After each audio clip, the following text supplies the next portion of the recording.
No, the extra credits, the pathways we're going to talk about tomorrow and Monday, but like short answer. Okay, so I would have a table with all the cranial nerves and their numbers, and then I'd have these different components. Okay, and those are the study objectives on page 36, 37. But again, for the eye, instead of asking for all 6, I may just ask for 4, and then any 4 of the 6 are fine. Okay. What about speech?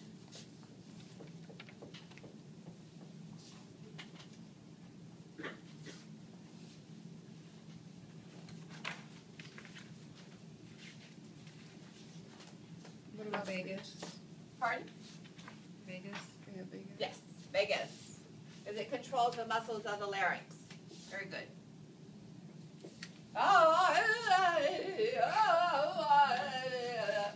I'm using my vagus nerve. Am I speaking? Hypoglossal. Tongues maybe? Okay, so now I bring in moving my tongue. La, lo, la, la, la, la, la. Larry. I can say Larry with my tongue. Lock. I can't say B, which is using my tongue. B, I can't do it. Lee. La. I can say Lee. So yes, hypoglossal for moving my tongue, but what else am I missing? 9. No? What am I not able? B. What am I moving when I go from Lee to B? Facial. My lips. Facial. So movement of the lips to create the sound. Now I can really show up because I can try to talk without moving my lips at all. Okay? But typically we use our lips. Now what if I say the word wow? Wow. Versus wow. What did I add? Open your jaw. Opening my jaw or closing my jaw. Okay? So we have other spinal nerves for opening it, but closing it is, I can't go wow, no, trigeminal. Okay? So I can put facial and trigeminal, which is 5-3 as well.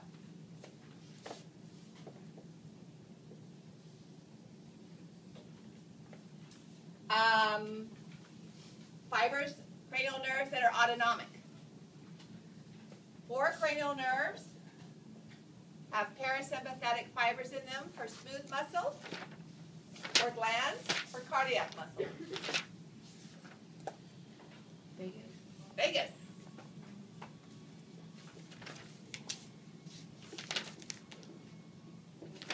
Smooth muscle of the eye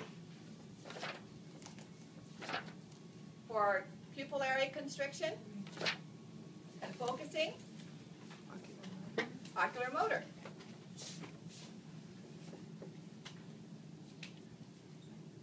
The other are glands.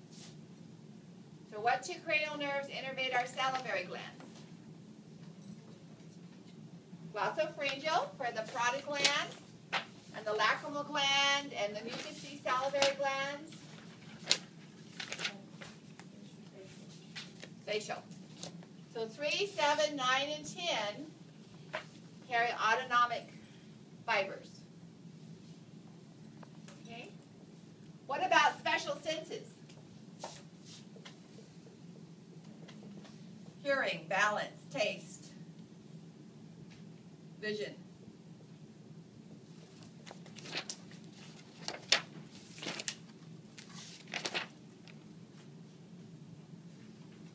Smell. What does smell? Olfactory. Okay, cranial nerve 1. What does balance in hearing? That's the V1. V1, not the vagus, but the other one. Vestibulocochlear, cranial nerve 8. So we have vision, balance, and hearing. What are we missing? Taste. 2 cranial nerves, possibly Facial. 3 if you include 10. Facial. Facial,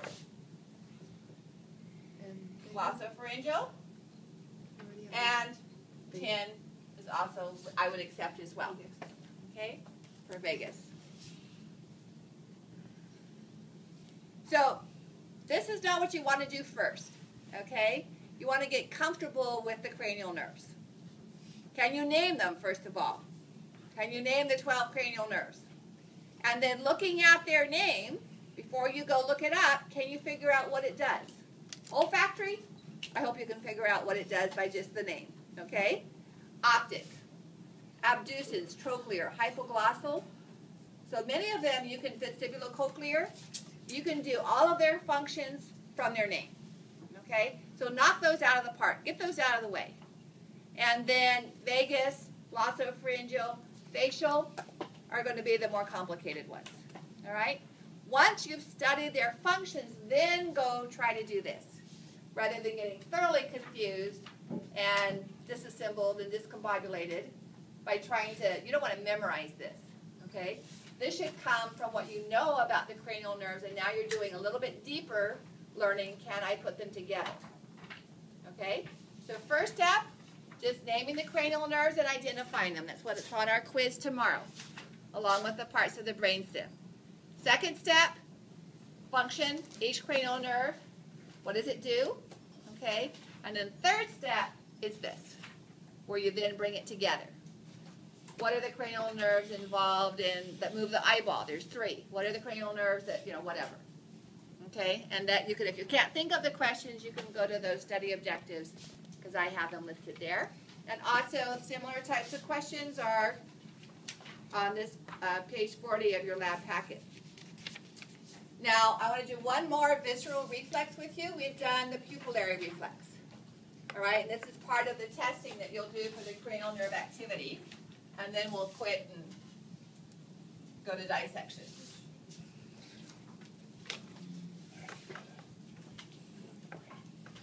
So pupillary reflex was the light going into the eye, optic nerve, and the eye blinking, facial nerve. Okay?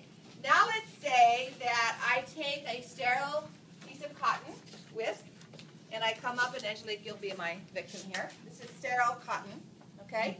I'm going to go in there and touch her eyeball. What would her response be? My daughter would have done it already, okay? Blink the eye for protection. So for sensory, what would be for the blink reflex? These are questions that you'll find in the cranial nerve activity that we're doing tomorrow over the weekend. So blink reflex or corneal reflex.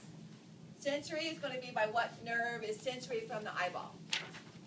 Angelique, you told me last time. What's sensory from the face, period? Pain, touch, and temperature. Trigeminal. And from the eyeball, the first branch of trigeminal. Okay? So trigeminal is going to carry that touch sensation of the cotton on the eyeball. The motor response to that touch is going to blink the eye. Close the eyelid. And what's the nerve that causes the muscle to close the eyelid? Facial. Okay? So that's the motor nerve that carries out the motor response to the sensory stimuli for this reflex. It does not have to go all the way back to the cerebral cortex, okay, just to the brainstem. And then there's a connection between the trigeminal nerve and the facial nerve. So when the trigeminal nerve from the eyeball is activated, a reflexive motor activation goes out the facial nerve, and you blink. Okay. Let's stop there and do the sheet brain dissection.